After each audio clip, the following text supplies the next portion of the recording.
Peace, y'all. Welcome to today's mathematics with your girl Sunshine Monet L. Today is 12/24/8. We are in the third decan of the month. This is the decan of expression and creation. Equal opposite energy. We are in the deca of Bina, finding our understanding. What are you standing under in this third decan of the month in this energy of Pisces? Ashe. Okay. So on this day of 2/4, we are finding balance and harmony and justice. We are getting in our choke mind and our wisdom with the 4, our chesed. Today is a great day of maat. Making sure your heart stays light as a feather is key today, especially for my people out there that are like overly doing it, overly stressing yourself, feeling bad about yourself. I know we always talk about keeping your heart light as a feather. What the hell? Sorry, y'all. We always talk about keeping your heart as light as a feather when it comes to other people, but are you keeping your heart as light as a feather when it comes to yourself? And if you're not going to come out my head, lay down. Okay. Keeping your heart as light as a feather when it comes to yourself, giving yourself grace and space, and realizing it's not about collecting material things. This is supposed to be about a space of love and connecting our heart chakras and helping those who can't help themselves during this period of time. Not giving more shit to people who have shit. But anywho, so today is a great day of maat on the 2s and 4s. Today is a great day of the sacral chakra, that alignment between Jupiter being chokma and 4 being chesed and maat, which can also be ruled by Jupiter, but is also ruled by Neptune. Either way, we're still in the sacral chakra with it. Sensual, sexual self. Today's a great day for tantric stuff. And we're still in the solstice, y'all. Today is also a great day. Oh, yeah. Make yourself a Virgo. You can make a Virgo today, y'all. Yup. A Virgo or a Libra. Let's get it. But if it's a Libra, it's going to be in Virgo constellation, so it's still going to be a Virgo in a sense. We love it here. Make yourself a Virgo today, y'all. That's the best gift to give yourself on this day of maat. Ashe. Okay.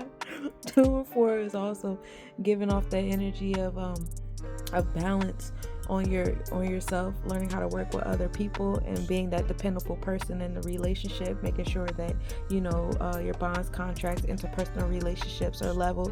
2 is also ruled by Taurus energy. That's when we get into what you value, what you prioritize. Business and wealth is heavy here. 4 is the number of stability. It's the foundation of things. 4 is also ruled by Cancer energy. That's when we get into your moja, nurturing. So nurturing your interpersonal relationships, bonds and contracts, nurturing your business, nurturing facets of love, nurturing the concept of forgiveness. You know what I'm saying? We're moving in all those spaces, and forgiveness can look any way you want it to look, however way you need it to look. Forgiveness don't mean walking around acting like nobody did no bullshit. That's not what you have to do to say you forgive somebody. You can still treat somebody accordingly, but just don't walk around with the fire in your heart, because this is the energy in maat. This is keeping your heart as light as a feather, especially for those of you guys who have really been harnessing this winter solstice energy. Like, this is not the time to start going downward, getting depressed, getting upset, feeling worthless. Woo-wop. That is a test. We're gonna pass it, okay? So when we pass it, we're going to get to the 6, the tippereth, right? Health, wellness, daily routine. 6 is the number of equality. You reap what you sow, so sow like you're going to reap it. Ashe. Another reminder why it's so important to keep your heart light as a feather, because you don't want to attract other people who don't. You don't want to be in situations where shit isn't light. You don't want to be with imbalanced relationships and partnerships. Nobody does. So, coming to that realization and realizing that what you give off is what you attract in your vortex, move accordingly. Be responsible. Be accountable. This is your reality. You are the director. You're the screenwriter, and you the one that brought the cast in. If you don't like all the characters, get them the fuck up out of here. Why are you obligating yourself because the role they play? Listen, Will Smith had a dark skin Aunt Viv and went light skin, and nobody lost their minds. Okay? Fresh Prince was still here. Not saying that's okay. I'm also saying that the Damon Wayans did the same thing on My Wife and Kids. Jasmine Freeman wasn't always the oldest daughter. It was a dark skinned girl. Colorism is not cool, but y'all get where I'm going with this. If they can switch characters, so can you. All right. So we're going to take that 6, focus on our health, wellness, daily routine, moral and integral code, what we teaching and learning on, what you speaking on, how you invoking stuff in your space. Being of service is a big thing here too, because when your heart is light as feather, of course you want to serve, you want to give to people, you realize who don't have what they need, and blah, blah, blah. And then we're going to put that 6 and put it into this month of understanding. This month has been brought to us by knowledge and wisdom that brings us to the understanding, the Ketters and Tehuti, that bring us to the Bina, and we move in gratitude. Ashe, what are you standing under? What challenges are coming into your space to help you, be better at what it is that you're doing? These challenges help us with our resourcefulness and how we secure our root chakra, especially now being tropically in Capricorn energy. Our thought process is on, how we are going to obtain our things, and a lot of you guys are making plans, New Year's resolutions on how you're going to solidify and stabilize your root chakra so you can get to your sacral, your heart chakra, your solar plexus, etc., etc. And we move in gratitude, right? So we're going to take that 6, put it into 3, we get to a 9. So we get 3, 6, and 9 today. And we love it here. So this is a great day for my 3, 6, and 9ers, whether life path, birthday, expression number, heartfelt number. 3, 6, and 9s is where it's at today. Today's a great day of creation, invocation. Y'all be mindful of what y'all eat and what y'all put in y'all gut when y'all are invoking. It does matter. Ashe. So we come into this 9 of completion and wholeness, giving birth based upon how light your heart was, how well you were applying that lightheartedness to your tipper ref, your understanding from your knowledge and wisdom, putting it all together. It's what you're going to give birth to, what's going to be in your vortex. See, I'm telling y'all, be careful today, y'all. Today's a very, very careful day. You know what I'm saying? 9 is your side. This is Cancer. This is your mojo. Home and family and nurturing is key here. So how well you're nurturing and how well you're nurturing other things is determined by how well you're moving. We're going to take that 9 and we're going to put this into the year of 8. This is the year of sobek. This is the year of nickel and the alchemist year, being of leadership and business and not wanting to get caught up in routine and monotonous things. This is the year of the wood dragon, where luck comes from, being homeostasis in the middle. It's an infinity symbol, so there will be high highs that make low lows or low lows and make high highs. You want to be in the middle, because unless you guys are with the shits, you know what I'm saying, then go for it. How high you want to go, just know you're gonna have to make a big ass low sacrifice. You know what I'm saying? Because for every energy there's an equal opposite energy. I know people out here are ignorantly saying, oh, you sacrifice this, you sacrifice that, you sacrifice this. Y'all don't understand how energy moves. It's not just about someone legit taking a mental contract with the devil. It's also, this is just how the universe works. For every energy there's an equal opposite energy. You want something really big and extravagant to happen to you, guess what? You're gonna have to go through some crazy shit first. You know what I'm saying? If you want to be a god, you gotta go through what Hercules went through to become that god. That's how it works. You want the keys to Satan's doors, you gotta go through hell to get it. You know what I'm saying? Same shit Jesus did. Jesus had to go down to the bottom of the kundalini and rise up. That's just how it goes. So take a deep breath and realize, whatever it is that you're planning, whatever it is that you're manifesting, are you willing to go through what is necessary to have those things? Some of y'all not ready for the big sacrifices. Some of y'all want these big grandiose things, but you're not willing to put in big grandiose sacrifices. And so no, you don't get those. You get what you're willing to sacrifice to give. You know what I'm saying? So being mindful of that. But that's what the 8 is supposed to remind us. This is the year of conception, conceiving what it is that we want to give birth to next year. This is the year of Oya, transformation, death, and rebirth. Be mindful of being overly dramatic. Moving in the realms of forgiveness is key here, especially because this 8 has been brought to us by maat 2024. Very much focused on our sacral chakra, which is sexual energy, which is why you see all the sexual stuff coming out, rearing its ugly head, whether you have hypersexualized individuals, SA happening and coming out, people's sexual relations coming out, people's sexual relationships departing. It's just a big heavy energy on that realm, because we are very much conceiving the things we want to give birth to next year. Like I said, today's a great day for tantric events, because we're on a day of 2-4 and a year of 2024. So this is a great day to do those things with your reproductive system. Also, fasting is really important here to restrain your sacral chakra to intentionally give birth to what you want to give to, especially with Mercury where it's at. So let me keep going, y'all. We're going to take that 9, put it into the 8. It's going to bring us to 1 and 7, that knowledge of God, right? Now we're getting the ketters, and we're applying that to our Netzach, which is victory, which is Venusian energy, the celestial designers, making things all pretty and nice for us. How the vision you want to see. Again, manifesting is heavy here.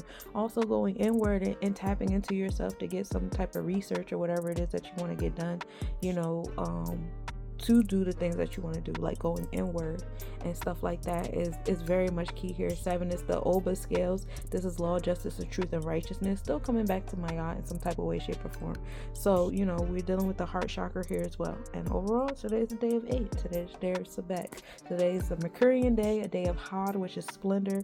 This is labeling, classifying, and specifying things in your space. This is a day of transformation, building and destroying, death and rebirth. Ultimately, that's what we're going to come to. Some people won't make it to midnight. Some people will. Power couples is a big thing here for my 8 life pathers. This is a great day for you guys. This is also a great space to work on business, make some business ventures going as oil rolls over business. The marketplace, the witches and the elders. Again, my witches. This is a great day for y'all to manifestation and invocation. I've been trying to get a level of unity amongst the very powerful ones that can get thousands of people at a time in a space so that we could collectively do something. If y'all want to assist me in doing that, that'll be cool. But that is really the best way to get stuff done. It used to be millions of us that used to come together, 10,000s, 100,000s. They used to come together in one tribe or 2 tribes or whatever to dance on weather, to make the rain come, to bring unity, whatever have you. So the fact that we're being present and we all kind of collectively want this thing to happen, we should intentionally, because we've been unintentionally doing things, and look at what's happening since we've been unintentionally doing things. We have a lot of things coming out, a lot of things revealing itself because we're unintentionally collectively thinking on things and putting our minds together. So you could only imagine what would happen if we do it on purpose. So that's what I got for you today. Today's a great day of 8. Today's a great day of empowering yourself, focusing on your solar plexus chakra, being in alignment with the transformations and the changes happening around you. Secrets being revealed today. Peace to the people that's going to see y'all family. Y'all got it. Anyway, yeah, I forgot to give you guys the celestial update. Hold on, time out for a second. We start the day off at a 38% waning crescent moon. This moon rising at 1:13 a.m. and setting at 12:26 p.m. Tropically speaking, in our thought process, we are in that Libra energy. We want balance, harmony, thinking of our bonds and contracts, one-on-one interpersonal relationships, things like that. Law, justice, truth, and righteousness. This is also in alignment with our Draconic chart. So our mind and soul are in alignment with keeping our heart light as a feather and want to be in alignment with maat. Now our energy exchanges is on Virgo, so it's what you actually invoke. So your heart could be heavy, but you over here smiling and nodding and faking the phone. That's be mindful of that. You know what I'm saying? So Virgo is also harvesting what's in our space, based upon that Libra energy. We are in the Hasta Nakshatra, which is the 13th lunar mansion. This is associated with the Corvus constellation, Virgo zodiac. So the Corvus constellation is associated with the crow that Apollo sent out to go get some ancient water, special water for whatever Apollo was going to do with his altar. Now Corvus the crow was like, oh, I'm finna go and eat some figs and chill out, whatever. But then he wanted to lie to Apollo and say, ayo, what had happened was, he picked up a hydra snake and was like, the snake was in the way, couldn't get the water, and Apollo was like, nigga, I know you lying. So he threw Corvus the crow, Hydra the snake, which is not a constellation, and the cup up into the sky or whatever. And so that's how we have the constellations. In India, this constellation is a hand or a fist, to represent craftsmanship, because this is the symbol of this lunar mansion is associated with the hand or closed fist, which brings on skill and craftsmanship. The deity is Savitar, which is the sun god and the god of creativity. This energy is ruled by the moon, being skillful, resourceful, perfection seeking, mechanics, jewelers, and origami experts are the profession around this time. Female buffalo and the red vulture are the animals around this time. And then this energy is also associated with Mars and Saturn, so it could be a little bit maleficent, if it's not in divine alignment, it could be a little hasty over here. The sunrise was at 7:19 a.m. and setting back will be at 4:39 a.m. Now we started the day mentally and Capricorn energy mindset on what's taking root at a 2 degree. So like law, justice, truth, and righteousness on what's going on with the root chakra. Keeping your heart light as a feather in your experiences is also heavy here. Now in our energy exchanges, we start the day off at a 7 degree Sagittarius. So 7 being a number of the Oba scale, still focused on keeping the heart light as a feather, and the Libra energy, interpersonal relationships, and Sagittarius in the 3rd house. So we got like a nice alignment, wanting to be philanthropic, giving, optimistic, happy, and that jolly energy, that obatala energy towards your community is something you definitely want to move forward today in your experiences and energy exchanges if you want to be in alignment with the sun. You know what I'm saying? The moon is the furthest distance to the earth today at 2:17 a.m. The moon is Speaker at minimal angle at 3:18 p.m. Speaker is the star of harvest and gain, so 3:18 is a great time for manifesting. The moon is 0.5 degrees south southwest conjunction at 3:41 p.m. The moon is 0.6 degrees south observe at 6:38 a.m. with a 3.6 degree west northwest separation. Now the equation of time, which is the sundial time minus the watch time, is at a 0 today, and this is when the sun transits at 11:59. Sundials will show the correct time on this day, so if you guys use the sundial, you can actually use it today because our watch time is finally correct. They make it backwards saying, oh, the sundial is fine. No, the watch time is finally correct. Fuck out of here. But anyway, that's the alignment between the fiscal and the natural new year. Today the fiscal and the natural are kind of in alignment. The sun enters Draconic Capricorn energy this morning. That happened. So now our spirit is on the challenges and the things that need to happen in order for us to take root, our spirit to take root and have the resources that it needs. Now the moon and Lilith are close in Virgo constellation today. Midnight, the moon will be 21 degrees and Lilith will be 24. So for my primordial goddesses that like to channel the Lilith energy, tonight will be a good time for that, and we move in gratitude. Okay, so now that's officially what I have for you. My bad, y'all. Peace, y'all. Let me know if y'all would like a personal reading, if y'all would like a reading to guide you into 2025. I'm still doing name and birthday readings for 22. Anything else you might need, I still do the free consultations to see how my services can fit your needs. And yeah, peace, y'all.